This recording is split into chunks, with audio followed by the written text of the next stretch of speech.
पहले पूछ रही हूँ आपसे, क्योंकि एक्चुअली 3 सेशंस के टॉपिक्स हमारे पास थे, शायद आप लोगों ने अगर पढ़ा हो तो। अब पब्लिक डिमांड से करेंगे हम डिसीजन क्या करना है। ऑप्शन नंबर 1 बहुत इजी है, मेरा टॉपिक अभी छोड़ो, क्योंकि ये समुंदर है, बहुत सारी बातें हैं। अगर आपके पास प्रश्न हैं तो हम मोर कस्टमाइज्ड बात करें। हर टॉपिक के लिए मेरे पास लेक्चर्स हैं जो मेरे चैनल पर हैं, मैं आपको रेफरेंस बता दूंगी, उनको सुन लेना, सुन नहीं है तो एक हो सकता है question and answers in 45 minutes में, जिसमें मैं विस्तार करती जाऊंगी। दूसरा ऑप्शन ये हो सकता है कि मेरे पास 3 विषय जो और हैं, उसमें एक है सबसे बड़ा धोखा, पुण्य। पुण्य तो ठीक है, वो सबसे बड़ा धोखा है, राइट। दूसरा है कि यदि भगवान पे भरोसा है तो भगवान भरोसे मत रहना। और जो तीसरा टॉपिक था, मोस्ट इंपॉर्टेंट वन, सबसे बड़ा सत्य, वो था वस्तु स्वतंत्रता और अकर्तावाद, जिसमें क्रम नियमित पर्याय आती है। नाउ आपके तो कुछ पल्ले पड़ा नहीं होगा जहाँ तक मुझे लग रहा है, बट ईदर वेज एक तो ये हो सकता है कि मैं तीनों का ट्रेलर दे दूँ, हैं, इनको छोड़ दूँ अभी फिलहाल के लिए प्रेजेंटेशंस को, जितना समझ में आया उतना ट्रेलर दे दूँ, बहुत गहराई नहीं हो पाएगी। प्रॉब्लम क्या है कि कंटेंट बताना अपने आप में बहुत ज़्यादा डिफिकल्ट नहीं है, लेकिन अगर उसका भाषण कराना है, उसको फील कराना है, तो फिर वो अलग टाइप का एक विस्तार अपेक्षित होता है, and we don't have enough time for that. तो option number 1 Q&A, clean, pure. See the intention of this workshop, जिसके लिए मैं आई हूँ और जिसके लिए ये रखी गई है, उसका मूल उद्देश्य ये है कि बहुत सारे लोगों को बहुत सारे इवेंट्स में कुछ क्लिक हो जाता है और उनका जीवन बदल जाता है। तो हमें आपको सिर्फ डेटा ओवरलोड नहीं करना है, हम चाहते हैं कि इफ़ यू नो कुछ अटक रहा है यहाँ पर, उस प्रश्न का जवाब मिल गया तो शायद you are going to start taking this subject seriously. यदि ऐसी कोई बातें आपके मन में हैं तो I think they will precede the regular topic that we have plan to take. तो how do you want it to be? अगर आपके क्वेश्चंस हैं, 4 हाथ खड़े होते हैं कि क्रिटिकल क्वेश्चंस हैं, उसमें से भी ये समझो जो अंडर 35 एज ग्रुप वालों के खास तौर पे, then we go ahead with the Q&A, otherwise I will go ahead in my flow. ठीक है, चलो, कूल, वर्क्स फॉर एवरीबॉडी। ठीक है। मैं कौन हूँ, आया कहाँ से, और मेरा रूप क्या, संबंध दुखमय कौन है, स्वीकृत करूं परिहार क्या। मेरी, आपकी या किसी भी जीव की लाइफ का जो सबसे बड़ा इश्यू है वो है स्ट्रेस। Everybody agrees, right? अब ये जो स्ट्रेस नाम की वस्तु है, जिसे हम दुख कहते हैं, जिसे हम संसार में दुख कहते हैं, ये स्ट्रेस 2 टाइप का होता है। एक स्ट्रेस होता है कि जब आपको कुछ करना है, कुछ चाहिए, और या तो वो प्राप्त नहीं हो रहा है, या वो चाहत खुद आपको शांत बैठने नहीं देती है। सिंपल है ना ये तो स्ट्रेस, पूरे टाइम यही चलता रहता है। एक दूसरे टाइप का स्ट्रेस है, और वो स्ट्रेस तब होता है कि जब आपकी चाहत is not a problem, not that you want something and you are in the process और ट्राइंग टू गेट इट और it's not happening, but rather आपके अंदर में कोई एक कषाय जागृत हो गई है। व्हेन आई से कषाय, व्हाट डज इट मीन? जैसे कि मुझे जो मैंने फर्स्ट कैटेगरी ऑफ स्ट्रेस बताया, वो फर्स्ट कैटेगरी ऑफ स्ट्रेस को हम शास्त्रीय भाषा में टोडरमल जी ने मोक्षणा प्रकाशक में विषयों की इच्छा कही है। जानते होंगे आप, कई लोग तो 5 इंद्रिय के विषयों की इच्छा। राइट? सो यू नो मुझे यूरोप घूमने जाना है, अब मुझे स्ट्रेस आ गया है। क्यों? अरे हाँ, आता है भाई साहब, क्योंकि अब प्लानिंग करनी पड़ेगी, नहीं टिकट बुक करनी पड़ेगी, आइटिनरी चेक करनी पड़ेगी। It's a task. ये टास्क इम्पोज्ड नहीं है, ये मेरी इच्छा है। It's a want, you know, I have chosen the stress for my self, but it is definitely a stress. खैर, हॉलीडे के मामले में मेरे कुछ और विचार भी हैं, कभी कभी स्वे हो जाती हूँ। शेयर करूँ क्या थोड़ी बहुत बात है? नॉर्मली क्या होता है, unless you are outsourcing it blindly, then it's a different case all together.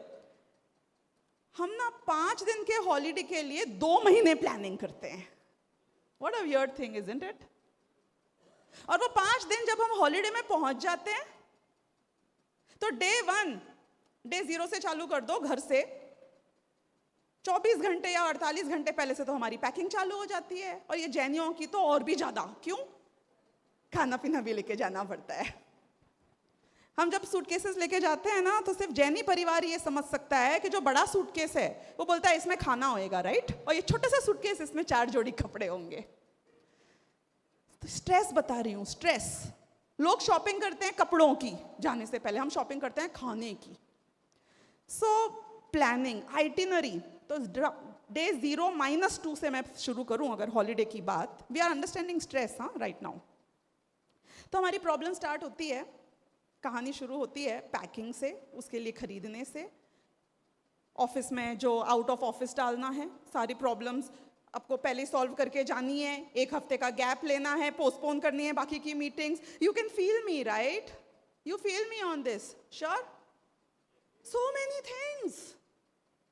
मतलब आपका 1 वीक पहला और 1 वीक बाद एक्चुअली में स्क्रू हो जाता है, मतलब रुइन हो जाता है, इजंट इट? क्योंकि आने के बाद भी बहुत सारा काम होता है। तो अब हम यदि बात करें डे 0 की, फ्लाइट का टाइम है, निकलना है, तो 4 घंटे पहले से निकलना पड़ेगा, 3 घंटे पहले पहुंचना पड़ेगा। मतलब look at the stress, just feel the stress in the entire process. हमने जो ये प्लान किया, लाखों रुपया खर्च किया उस हॉलीडे के लिए, क्योंकि वो हॉलीडे में सो कॉल्ड मुझे लगा था कि I am going to enjoy, have fun, have a good time, stress free है, शांति मिलेगी थोड़ी जाकर। मैं ढूंढ रही हूं अभी शांति को, आप मुझे बताना कहीं मिल जाए तो रास्ते में। अभी तक तो अशांति डबल हो चुकी है। अब जब हम यहां पहुंचे, तो एयरपोर्ट पहुंचने के बाद में क्यू बड़ी लंबी है, इमिग्रेशन निपट जाए एक बार तो, है सिक्योरिटी हो जाए, ये निपटे वो निपटे, अंदर पहुंचो, उसके बाद में फ्लाइट का टाइम राइट टाइम है कि रॉन्ग टाइम है, पहुंचे तो अरे यार यहाँ बैठना पड़ेगा, लाउंज में जाऊं क्या, लाउंज में अलग क्यू लगी हुई है। मतलब देखना जरा आप, सोचना अशांति के लेवल्स। ये सारे फर्स्ट वाले में जाएंगे जो मैंने स्ट्रेस बताया ना, विषयों की इच्छा। गवर्नमेंट ने नहीं बोला है कि यूरोप हॉलीडे जाना चाहिए, है? शास्त्रों में नहीं लिखा है, मम्मी पापा ने नहीं बोला है कि उसके बिना मैं तेरा मुंह नहीं देखूंगा। मतलब it's just a you know chosen imposed stress that we buy for ourselves. अब हम हॉलीडे पे फ्लाइट में फाइनली बैठ गए। बैठने के बाद उड़ रही है कि नहीं उड़ रही है, कितना टाइम है, अरे यार एक बार शुरू हो तो काम निपटे, सोएं खाएं पिएं जो भी करना है। उसके बाद में अरे यार ये सीट्स खाली नहीं है क्या आगे पीछे, बिजनेस क्लास नहीं है तो थोड़े फैल लेंगे। मतलब just look at the things, look at the things. उसने सर्विंग चालू कर लिए, बहुत डिस्टर्बेंस है, एक बार लाइट बंद हो, अभी आप एंजॉय नहीं कर रहे हो, स्ट्रेस फ्री नहीं हुए हो।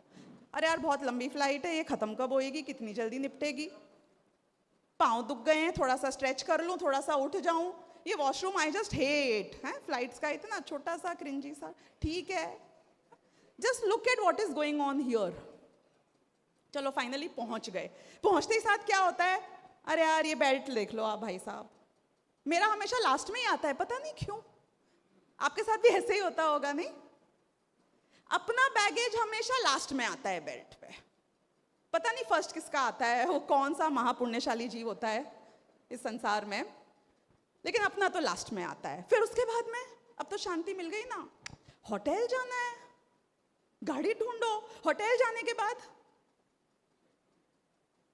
कितना गिनाऊं मैं आपको, आइटिनरी में फर्स्ट थिंग क्या है, उसके लिए कितने बजे उठना है, स्टार्ट वर्किंग बैकवर्ड्स, खाना पैक क्या करना है, कितना लेकर जाना है, क्यों होगी तो एडवांस में टिकट लिए कि नहीं लिए, सो मैनी थिंग्स। अब वहां पहुंचने के बाद में आपके पीछे में लाइन है और आगे में लाइन है, 2 सेकंड में देख लिया, ओके डन, चलो भगो भगो भगो भगो।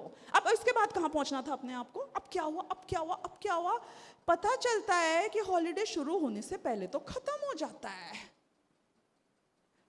और मेरे साथ तो हमेशा ऐसा होता है, सच्ची में 4-5 दिन के बाद ऐसा लगता है अपना कुक बढ़िया, यहां आके खुद ही बन जाते हो। और जाके सबसे पहले हम खाएंगे दाल राइस और लौकी की सिंपल सब्जी। थक गए ये खा खा के हैं नहीं। तो बेसिकली हम अपनी उस लौकी की सब्जी को एंजॉय करने के लिए, अपने उस फाइनल जो घर का बेडरूम है उसको एंजॉय करने के लिए, अपने घर का जो बाथरूम है उसको एंजॉय करने के लिए हॉलीडे पे गए थे, इजंट इट। स्ट्रेस बता रही हूं, स्ट्रेस ये एक विषय का कहानी नहीं है, ये हर विषय की कहानी है, हर विषय की। 5 इंद्रियों में से जो भोग में जो करने आप निकल चलते हो घर से, और दूसरा ये 5वें काल में तो खास तौर पे ऐसा कहा जाता है शास्त्रों में कि अभी तो चक्रवर्ती के भोग भी निरंतराय नहीं थे। मतलब समझते हो, अंतराय यानी कि बीच में क्या बोलते हैं उसको, एक ऑब्स्टैकल आ जाना, कुछ खलल हो जाना, हाँ, पनौती लग जाना। क्या बोला आप लोगों ने, अरे जोर से बोल लो भाई, बाधा आ जाना। तो जब चक्रवर्ती जैसा पुण्यशाली जीव, उसका पुण्य भी निरंतराय नहीं है, तो आपके और मेरे तो क्या औकात है एंड ऑफ द डे, नहीं। तो कोई भी भोग अपने साथ में एक साइड इफेक्ट को लेके आएगा, लाइक एलोपैथी मेडिसिन, ये समझ लेना आप। हर पुण्य के साथ में एक पाप लगा हुआ है, लंगेठे की तरह जबरदस्ती चिपका चला आएगा। अब ये 5 इंद्रिय के विषय जिसके लिए हम भोगने के लिए जाते हैं, जहां मुझे लगता है स्ट्रेस खत्म हो जाए, स्ट्रेस तो खत्म होता नहीं है, उल्टा हम ओवरलोड और कर लेते हैं अपने आप को स्ट्रेस से। अब सेकंड कैटेगरी पे आते हैं, जो है कषाय। कषाय के साथ क्या होता है, कषाय मीन्स क्रोध, मान, माया और लोभ। बट नेचुरल है, गुस्सा आता है तो आता है भाई साहब, और उसके बाद में सामने वाले को हर्ट करने के लिए जैनी है, हमारे पास सबसे बड़ा वार है हमारे वचन। And we articulated in such a manner के सामने वाले को एक बार चुभना तो चाहिए है, नहीं तो मेरा अंदर की भड़ास नहीं निकलती है। ये इच्छा है, ये स्ट्रेस है, ये गुस्सा एक ऐसा स्ट्रेस है, मैं आपको सच में बता रही हूं कि आप ना मुझे शिखर जी की वंदना करवा लो, दिन भर बुलवा लो, भगा लो, दौड़ा लो, इतनी नहीं थकती हूं। इमेंस एनर्जी है। आधा घंटा यदि गुस्सा आ गया किसी बात के ऊपर, तो पता नहीं क्या हो जाता है पूरे शरीर में, घुटने कमजोर हो जाते हैं, पेट में कुछ कुछ होने लगता है, सिर दर्द शुरू हो जाता है, आंखों में भी जलन मचती है, और ऐसा लगता है कि अब मुंह धो के जाके सो जाऊं। होता है आपके साथ ऐसा? कितना बड़ा स्ट्रेस है ये गुस्सा। अच्छा, नहीं, सीक्रेट्स खुल जाएंगे भाई साहब, नो कमेंट्स, नो कमेंट्स। ये हर कषाय के साथ ऐसा है। आपको क्या लगता है ये सारी की सारी दुनिया जो जुत रही है गधे की तरह और भाग रही है पूरे टाइम, लोभ नहीं है उसके पीछे? लोभ नहीं है, है? ये लालच नहीं है? See the problem is not with लालच। यदि लालच होता, वस्तु के लिए मेहनत होती और काम हो जाता। प्रॉब्लम ये है कि ये मुझे स्लीपलेस नाइट्स देने लग जाता है, ये अंदर से मुझे खोखला कर देता है, मेरे एथिक्स, मेरी शांति छोड़कर मैं 24 घंटे उसी का जाप करने लग जाता हूं। It's a problem, isn't it? A greed, greed is a big problem. मान देख लो, मान के लिए तो आदमी जिंदगी भर, I tell you a classic 40+ problem with everybody here. कितने लोग 40+ हैं? पहले तो हाथ खड़े कर लो। 40- वाले कर लो, आई थिंक वो बेटर रहेगा। कूल। सो आप देख लेना, कहीं भी देख लेना, मैं नाम नहीं लूंगी अगेन क्योंकि बहुत प्रॉब्लम हो जाती है आजकल ऑनलाइन के साथ में। 40 साल तक आदमी, चाहे किसी भी स्ट्रैटा ऑफ सोसाइटी का हो, समझ गए ना, रिच से रिचेस्ट, पुअर से पुअरेस्ट, पैसे कमाएगा, he wants to be successful, he wants to prove himself all the more. Isn't it right? हाँ, मेरी भी वर्थ है, मेरे पिताजी को और कंपनी को और सबको लगनी चाहिए. I am like not nobody, I am not a kid anymore. So you are proving your worth, you are earning, you know, fighting for it. 40 के बाद पता नहीं कैसा जादू हो जाता है हमारे सर के ऊपर कि अचानक से now he is no longer working for money. In fact जो कमाया होता है वो उसको दान देने के लिए तैयार होता है, खर्चा करने के लिए तैयार होता है. उसको अब इज्जत चाहिए. जितने आप लोगों के बच्चे हैं जो मंदिर नहीं जाते हैं ना, इतना बोलने के बाद शिविरों में नहीं आते हैं, वो 45 के आ जाएं और फिर भी नहीं जाएं ना, तो आप उनको मेरे पास भेजना. सक्सेस की गारंटी 100% है. मैं YouTube पे देख रही थी, एनालिसिस देता है YouTube एनालिटिक्स. मेरी एवरेज ऑडियंस की साइज एज ग्रुप क्या है पता है आपको? 45 to 55. It explains. क्योंकि उससे ऊपर वालों को शायद मेरी भाषा समझ में नहीं आती होगी या एग्जाम्पल्स, और नीचे वालों को अभी तक इंटरेस्ट नहीं आया है. Probably, I'm just guessing it. Anyways, पर ये वो टाइम है. I had always aspired to retire at 40, and I did. बहुत सिंपल है. Why shouldn't you? क्यों नहीं? क्योंकि आपने जो कुछ करना था कर लिया, आप खाओगे कब? है? प्रॉब्लम है. पुराने जमाने में शास्त्रों में बहुत बढ़िया चीज लिखी थी, सबको काम आएगी लाइफ में, क्योंकि कोई ना कोई एज ग्रुप पे तो हर आदमी होएगा यहाँ. वो कहते हैं पहले जो 20 साल हैं लाइफ के, वो ब्रह्मचर्य आश्रम है. सुन रखा है? ब्रह्मचर्य आश्रम का अर्थ क्या होता है कि आप ब्रह्मचारी हैं, आपका टाइम है पढ़ने का, लिखने का, सीखने का, समझने का, सारी स्किल्स एक्वायर करने का जो आपको लाइफ में काम आने वाली है. तो 20 साल आप ब्रह्मचर्य आश्रम में रहो. Focus on your studies, not the girls. Okay, right. फिर जो 20 से 40 साल का पीरियड है, ये गृहस्थ आश्रम है. गृहस्थ आश्रम में आपको वो सब करना है जो एक गृहस्थ जीव करता है. शादी करो, बच्चे करो, पैसा कमाओ, वेल्थ क्रिएट करो, जितना जो अचीव करना है 40 तक कर लो. बस 40 के बाद शुरू हो जाता है वानप्रस्थ आश्रम. 40 के बाद आपको विलफुली, विलिंगली रिटायर हो जाना चाहिए from active work. Passive work चलेगा. राजा को अभी संन्यास लेने को नहीं बोला है, लेकिन बेटे को राजा बना दो. तुम नहीं बनाओगे तो बेटा तुमको जो राजा श्रेणिक के साथ हुआ था ऐसा काम करेगा. बेटा तुमको जेल में डाल देगा कि मैं बूढ़ा हो के राजा बनूंगा, पिताजी रिटायर हो, मुझे आने दो, my time is up now. वो 20 साल का हो गया है ना. That's what they are assuming. तो 40 साल के बाद आप थोड़े से बैक सीट लो, मेंटर बन जाओ, धर्म ध्यान ज्यादा करो, थोड़ा बहुत काम करो, और 40 से 60 के बीच में जो आपको जीवन जीना है जी लो. क्योंकि आपके पास एक्सपीरियंस है, पैसा है, एनर्जी है. And these are the 20 years when you can actually live your life on your own terms. क्योंकि ना ऐसी बड़ी रिस्पॉन्सिबिलिटीज बची हैं और ना इतने बूढ़े हुए हो कि चने हो और दांत ना हो. और 60 के बाद वो ऐसा कहते हैं ऑनवर्ड संन्यास आश्रम ले लेना चाहिए, जिसका मतलब होता है कि नाउ यू टोटली रिटायर. कहाँ है वो वाले अंकल जो बच्चों की बात कर रहे थे? What is your age? I guess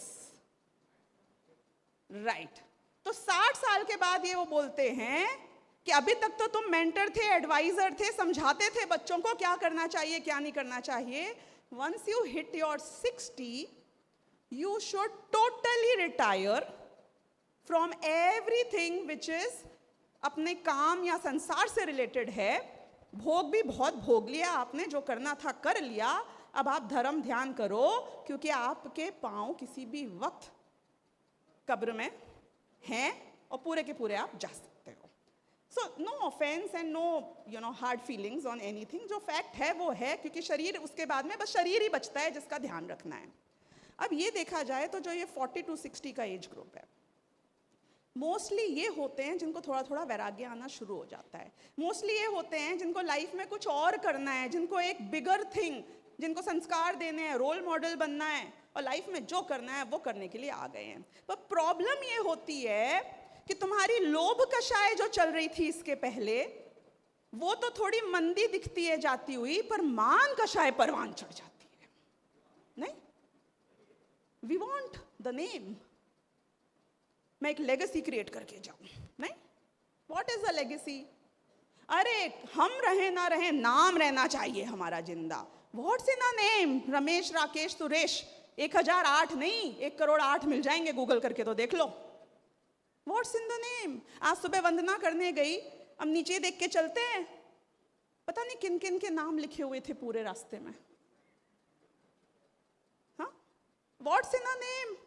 पाँव की ठोकर। एक जगह तो मैंने देखा गाय ने गोबर कर रखी थी नाम के ऊपर। सीरियसली, मेरा तो मन हुआ एक बार फोटो खींच लूं। What's in the name? ये मान कषाय, ये आपसे क्या क्या नहीं करवाती है। ये कषाय है, ये स्ट्रेस है। लाइफ में आपको गधे की तरह, घोड़े की तरह जोते रखती है। जब कुछ नहीं बचा है पाने के लिए, फिर भी आगे आपको लगाए रखती है। ये चारों कषाय, इनका कितना स्ट्रेस है आपको पता ही नहीं है। सच्ची में नहीं पता है। थोड़े बहुत पर्सनल एग्जाम्पल इसलिए दे देती हूँ क्योंकि बात मैं वही करती हूँ जो मैं फील करती हूँ।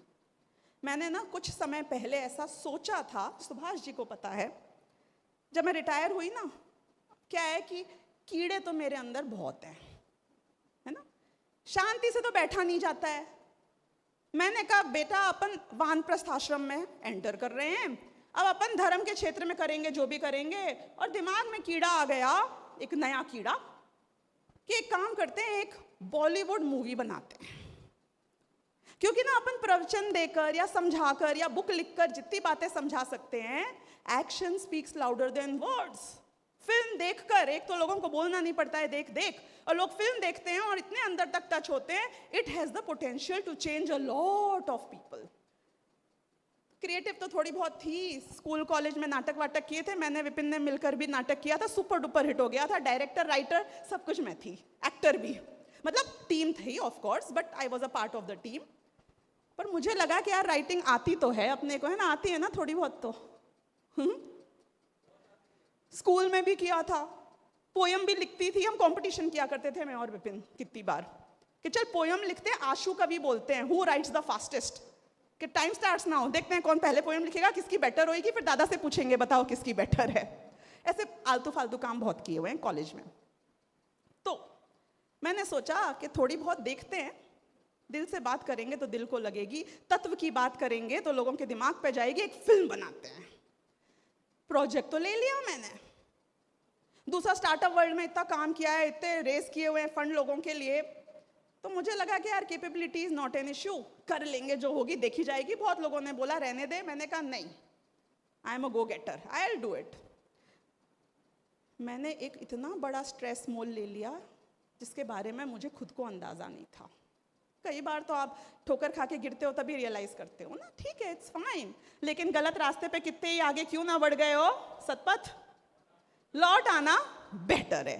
After a year of starting the project, I started realising कि पहली बात, मैं लिख लूंगी, मैं सब कुछ तो नहीं कर सकती हूँ, I have a lot of dependencies, और पराधीनता में सबसे बड़ा दुख है। ये स्ट्रेस देखना, ये स्ट्रेस नाम की चीज, जैसे ही उसमें एक पराधीनता का एलिमेंट ऐड हो जाता है, ये मल्टीपल टाइम्स इंक्रीज हो जाती है, देख लेना आप। इसका मेरा एक और भी एक्सपीरियंस रहा, बताऊं। ऐसे तो मैं अपने 9 महीने प्रेगनेंसी में हमेशा ऑफिस से ही हॉस्पिटल गई थी, लेकिन वो क्या होता है कई बार 8वें 9वें महीने के बाद से कि यू आप झुको मत ज़्यादा। हुआ ये, एक दिन मैं घर पे थी, मेरा हस्बैंड और कोई था नहीं, सर्वेंट नहीं था, मैं थी और मेरी 2-2.5 साल की बेटी थी घर पे। गलती से वो फ्रिज खोला और वो केचप की बोतल गिर गई उससे और फूट गई, and I don't know what to do. पराधीनता का दुख बता रही हूं मैं आपको। सोचो, इतने कीड़े वाला पर्सन जो शांति से नहीं बैठ सकता है, यहां कांच, केचप, 2 साल का बच्चा, घर में कोई नहीं, मैं झुक नहीं सकती हूं। पराधीनता हेल्पलेस कर देती है आपको, महादुख है पराधीनता का। कभी भी विचार करना, यदि आप किसी भी काम के लिए पराधीन हो ना, ये मैन कई बार they take so much of pride in saying मुझे तो चाय बनानी भी नहीं आती है, वो प्राइड लेके बोल रहे होते हो। मुझे ऐसा लगता है रियली आप कितने पराधीन हो, कि आपको चाय पीनी है और घर में कोई नहीं है, तो आपको स्विगी अम्मा को बुलाना पड़ेगा। है? ये हाल है आपका। पराधीनता, you don't know, is a big curse. स्वाधीन होना बहुत जरूरी है। तो ये प्रोजेक्ट जब मैंने ले तो लिया, मैंने देखा एक तो इतनी सारी डिपेंडेंसीज, क्योंकि एक्सपर्ट लोग चाहिए जो स्किलफुल हैं, जो इंडस्ट्री के हैं, जिनको एक्सपीरियंस है, जिनको काम आता है, और इन सबको एम्प्लॉय करने के लिए चाहिए पैसा। पैसा तो मैंने अज्यूम किया था, लेकिन कितना, वो तो बढ़ते ही चला गया, बढ़ते ही चला गया, बढ़ते ही चला गया भाई साहब। और फिर मुझे ये लगा कि यार hello, what am I doing? क्योंकि मैंने नौकरी इसलिए छोड़ी, करोड़ रुपए कमाना इतना मुश्किल तो नहीं है आजकल नौकरियों में, इजंट इट?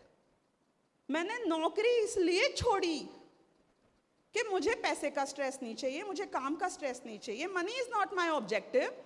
मैंने कहा मैं धर्म के नाम पे, मैं फिल्म बनाने के नाम पे हाथ फैलाने पहुंच जाऊं लोगों के पास में पैसा मांगने के लिए? ये क्या छोड़ा और मैंने क्या पा लिया है?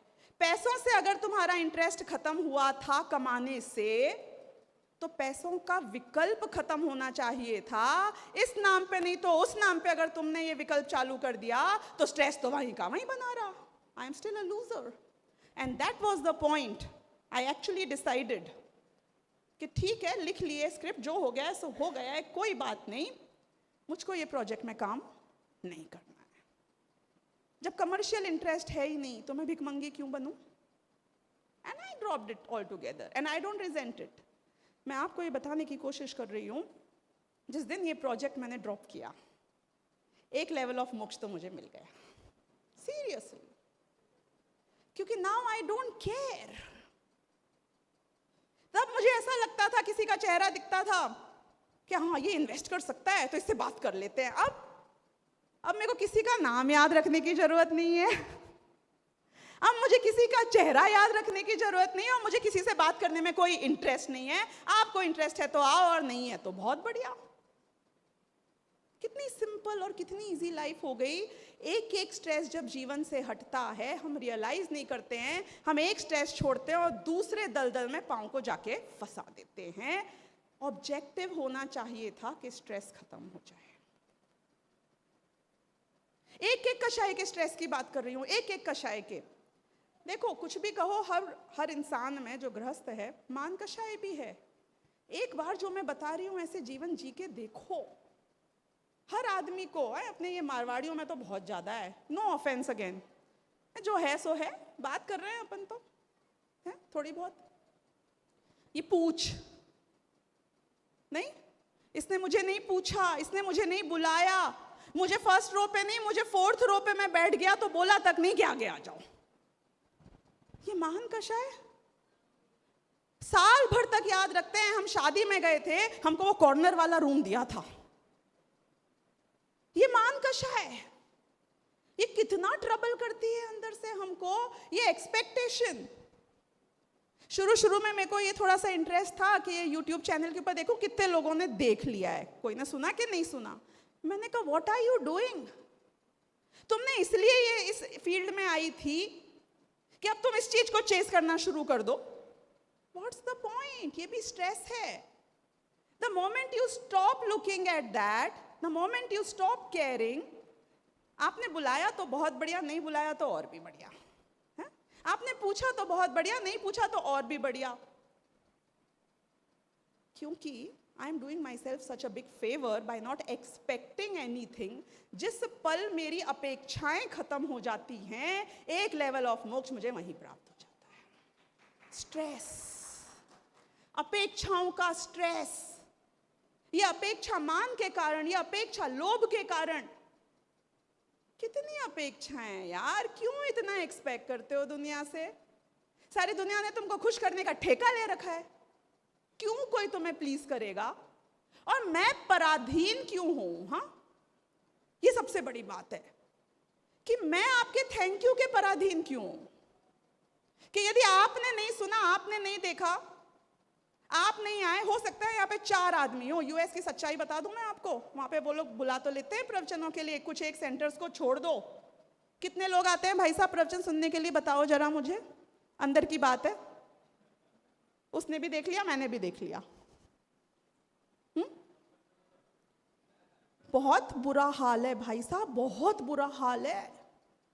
वो तो दादा की बात को सुन सुन के हम अपने आप को तसल्ली दे देते हैं, ये सोचकर दादा बोलते हैं कि अगर एक श्रोता भी वो शेर जैसा हो जो भगवान महावीर का जीव हो और वक्ता 2 आए, वो भी चारण रिद्धिधारी मुनिराज जैसे, तो भी तुम्हारा उपदेश व्यर्थ नहीं गया।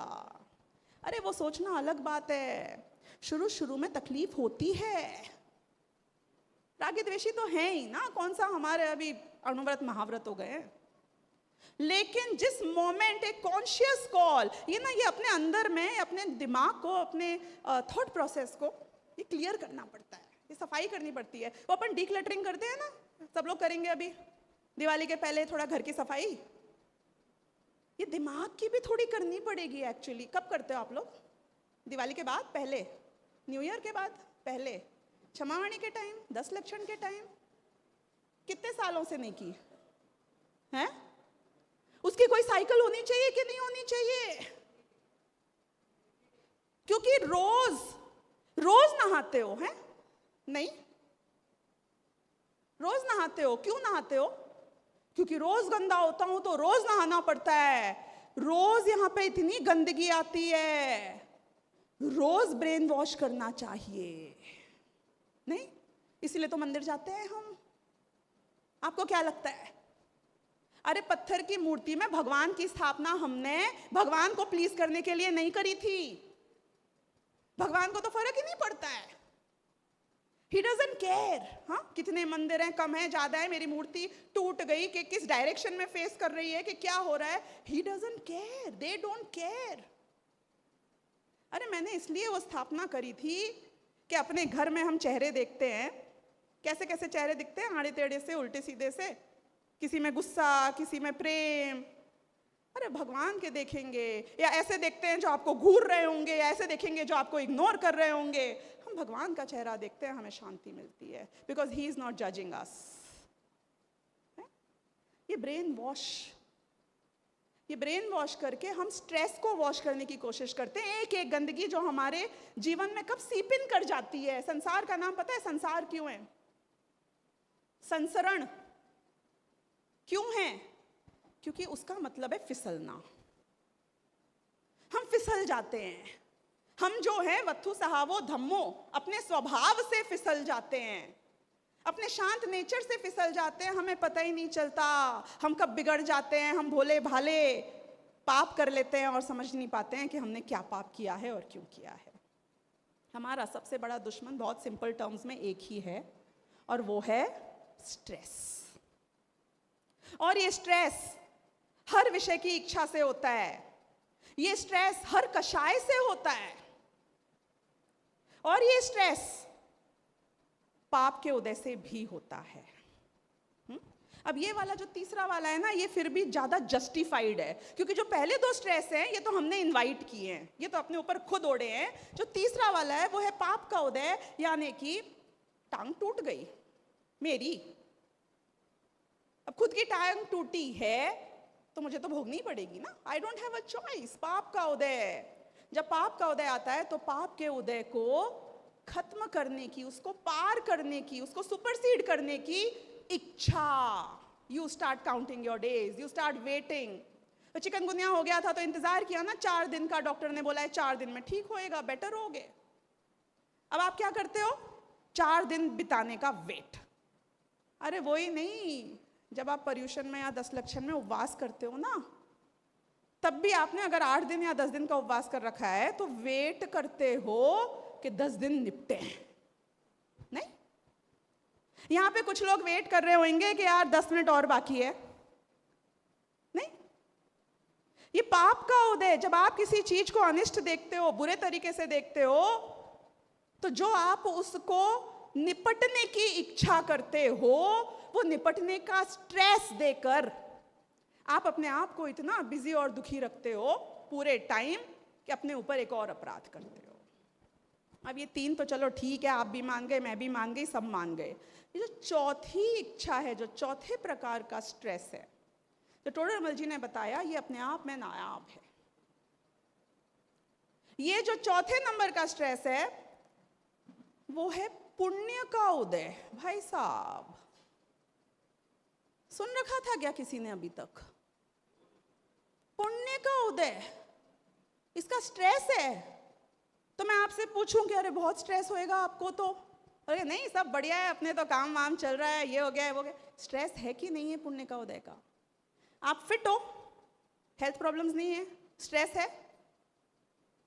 अच्छी हेल्थ का स्ट्रेस है क्या भाई? You have heard of a problem of plenty, उसको समझते हो आप? देखना, सारे 60 साल से ऊपर वाले इस बात के लिए बहुत बड़ा थम्स अप करेंगे और कम वाले उससे भी बड़ा। मुझे वो भी जमाना याद है जब मैं बहुत छोटी हुआ करती थी, 5, 6, 7, 8 साल की प्रोबेबली। दूरदर्शन का जमाना था।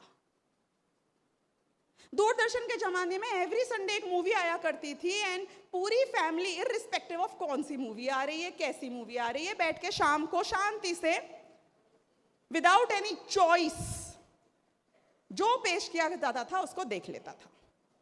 और वो as a child I remember Sunday mornings को Vikram Vetal and He Man, the power of the universe, Spiderman शाम को, ये सब टाइप की चीजें आया करती थी। बहुत शांति से संडे का वेट करके पूरे हफ्ते हम उसको देख लिया करते थे। फिर केबल का जमाना आया, फिर भी थोड़ा बहुत ठीक था। You know why it was ठीक? क्योंकि आपने एक चैनल लगा दिया, उसके बाद में आप उस चैनल को देख रहे हो, और वो चैनल पे आपको देखना पड़ता था कि उस वक्त क्या आ रहा है। अब हमारा हाल बिल्कुल देवगति के जीवों जैसा हो चुका है, which is called a problem of plenty. क्योंकि अब मैं जब अपने लिविंग रूम में बैठती हूँ और हम 4 प्राणी या 5 प्राणी वहां बैठते हैं और रिमोट लेते हैं कि पहले तो कौन से पे जाना है, नेटफ्लिक्स पे जाना है कि अमेजॉन प्राइम पे जाना है, और उसके बाद में यदि मेरे पास सिर्फ आधा ही घंटा है तो यू आर डन। क्योंकि आधा घंटे में तो डिसीजन ही नहीं हो पाता है कि क्या देखना है। इसका पढ़ो, इसका ट्रेलर देखो, इधर जाओ, 5 मिनट देखे हटाओ, मजा नहीं आया, नेक्स्ट, दिस किया क्या तुमने, भोगा क्या तुमने? ये स्ट्रेस था कि ये शांति थी? मैं आपसे पूछ रही हूं, स्ट्रेस था ना? अरे आजकल तो ये प्रॉब्लम हो गई है, अरे लोग प्रवचन भी 1.25 1.5x में सुनते हैं। थोड़ा धीरे बोल लो तो समझ लेना 2x पे जाने वाले हो। सीरियसली, पेशेंस ही नहीं है। वेब सीरीज देख रहे हो, फॉरवर्ड फॉरवर्ड फॉरवर्ड, उस पे भी 1.5x चलता है, पता है ना आपको? तो पता ही होगा। हाँ, स्ट्रेस देखो, स्ट्रेस जितनी स्पीड उतना ज्यादा स्ट्रेस, उतना ज्यादा दिमाग लगाना पड़ेगा, उतनी शांति नहीं मिलेगी, गैप नहीं मिलेगा, ब्रेक नहीं मिलेगा। Do you see that? No, we don't see that. ये चौथे प्रकार का जो इच्छा है, जो चौथे प्रकार का स्ट्रेस है, ये स्ट्रेस है, ये बहुत बड़ा स्ट्रेस है। देवताओं के केस में ऐसा कहते हैं कि वो जब वहां जाके उपाधशैया में जन्म लेते हैं, पहली बार जब पलक झपकाते हैं उन्हें होश आता है कि मैं कहां आया हूं, उसमें 100 साल निकल गए होते हैं। जैसे कि हमारा आधा घंटा कब निकल जाता है चैनल चेंज करने में, हमें पता ही नहीं चलता है। नहीं, दिस प्रॉब्लम ऑफ प्लेंटी, मतलब वो वहां पे चले तो जाते हैं, they have everything in the world, that's not a problem. The problem is कि उनकी इच्छाएं कम नहीं हुई हैं। द प्रॉब्लम इज कि वो झपट्टे मार रहे हैं, this this this this this this this, they are totally busy with everything all the time. I am saying what happened to peace of mind? क्योंकि हमारी सुख की परिभाषा पहले हमें क्लियर कर लेनी चाहिए, और सुख की परिभाषा है डी स्ट्रेस। पुण्य के उदय में स्ट्रेस है। आपको एक जॉब कर रहे हो, ई-सॉप्स दे दिए, 2 करोड़ का बोनस मिल गया, स्ट्रेस है कि मजा है? हाँ,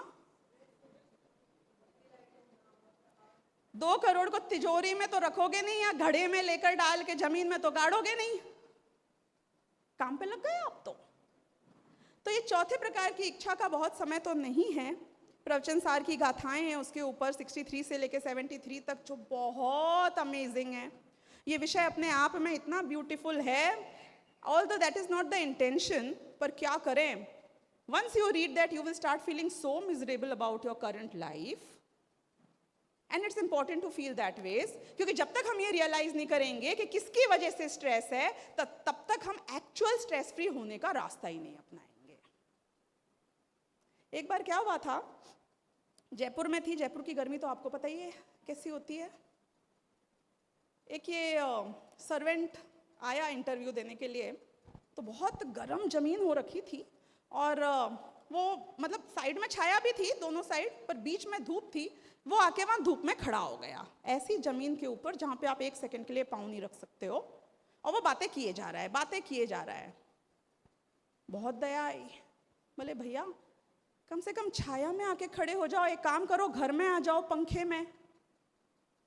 तो उसने देखा कि हाँ, बोले नहीं नहीं नहीं बहन जी, आप बोलो क्या काम है, आप बोलो, क्या लगता है आपको इस आदमी के बारे में? यूज्ड टू हो गया तो है, पर वो तकलीफ है कि नहीं है? तकलीफ है। एक दिन के लिए उस आदमी को आप एसी में रहने के लिए दे दो, और उसके बाद देखो कि वो रियलाइज करेगा कि he has to come out of this situation once and for all. So it may sound a little weird to you, पर इसका बताने के दो बहुत बड़े औचित्य हैं, और ये औचित्य लास्ट बताकर 5 या 10 मिनट में I will try to end this topic. पहला औचित्य, आप रियलाइज नहीं कर रहे हो कि आपको कितना स्ट्रेस है। You are not enjoying it, actually you don't know you are not enjoying it. मुझे तो वैकेशन का सारा मजा वास्तव में 2 साल बाद फोटोग्राफ्स में ही आया है, और वो भी पता है कब आया है, कि जब आप वो पिक्चर्स देखते हो वो यूरोप की, और फिर आप जब ये शब्द बोलते हो और ऐसा सोचते हो मजा तो बहुत आया था नहीं। मैं ये कहती हूं कि अगर ये विकल्प ही करना था और कल्पना में ही मजे लेने थे, तो 20 लाख रुपए खर्च करने की क्या जरूरत थी? शांति से बैठते, आंखों को बंद करते, सोचते मजा तो बहुत आया, ज्यादा ही चाहिए था तो वीआर का हेडसेट लगा लेते या टीवी के ऊपर वहां के फोटोज देख लेते। आपने खींचे, उससे बेटर फोटोज मिलते हैं गूगल इमेजेस में, नहीं? क्योंकि ये संसार के जितने भी सुख हैं ये बाहर नहीं है। ये जब मैं उनको भोगने के काल में ऐसा विकल्प करता हूं, दे आर गुड। वो गुड बोलने के टाइम में मुझे गुड की फीलिंग आती है, ना उसके एक समय पहले ना उसके एक समय में बाद। इतना शॉर्ट लिव्ड है वो आपका गुड। तो सारी दुनिया यहां चल रही है और मैं बाहर भाग रहा हूं। प्रॉब्लम वो फिर भी नहीं थी अगर स्ट्रेस नहीं होता तो, लेकिन मैं जिसके पीछे भाग रहा हूं उसका जो स्ट्रेस ले रहा हूं, मैं ये रियलाइज ही नहीं कर रहा हूं कि मुझे कितना स्ट्रेस है। पता नहीं मैंने आपसे कभी ये शेयर किया था कि नहीं, I was a chronic multitasker, right? एक काम दो काम, and I was very efficient at it. Covid में मुझे जाके ये रियलाइजेशन हुई कि भाई साहब जितनी मल्टीटास्किंग उतना स्ट्रेस है। Try it. मैं आपको अभी 4 काम दे दूं करने के लिए, कि ये भी चेक करना, सुनना भी, पंखा भी देखना, और पीछे कोई आवाज आ रही हो तो वो भी निपटा आना। आपका दिमाग जो ओवरड्राइव पे काम करेगा ना, ये देखूं वो देखूं वहां देखूं, ये देखूं वो देखूं वहां देखूं, शांति नहीं मिलेगी। जितना ज्यादा मल्टीटास्क करोगे, जितने चित्त की चंचलता होगी, उतना ज्यादा स्ट्रेस है। एक बार ट्राई करके तो देखो। पहली बार कोविड में आपको बताया था मैंने ये बात, नहीं बताई थी, अब याद नहीं रहता है कहाँ क्या बता जाती हूँ। पहली बार कोविड में मैं अपनी बालकनी में गई, और शाम के टाइम में ठंडी ठंडी बहुत ब्रीज आती है हमारे अरेबियन सी से, वेरी वेरी ब्रीजी, और वो ठंडे में मैं हूँ, और यहाँ पे मेरे को कॉल आ रहा है कि कॉल है अपना नेक्स्ट टारगेट सेटिंग का। मुझे लगा मुझे क्या चाहिए लाइफ में, ये ठंडी हवा, ये कॉल टारगेट सेटिंग का, what for? A few more lakhs probably, और मे बी करोड़, जो पता भी नहीं चलता है बैंक अकाउंट में जाके कब ऐड हो जाता है और वहां पड़ा रहता है। और कार्तिक के अनुप्रेक्षा में ऐसा कार्तिकेय स्वामी कहते हैं कि मैं उसकी चौकीदारी करते करते मर जाऊंगा, और वो पैसा जाने वाला है या तो गवर्नमेंट को या लालची रिश्तेदारों को। सोचा कभी आपने मैं किसके लिए ये स्ट्रेस ले रही हूं? I had a very serious conversation in my house. मैंने कहा do we need that money जो मैं ला रही हूँ? बोले ऑफ कोर्स नॉट। तो मैं कहा फिर मैं काम क्यों कर रही हूँ?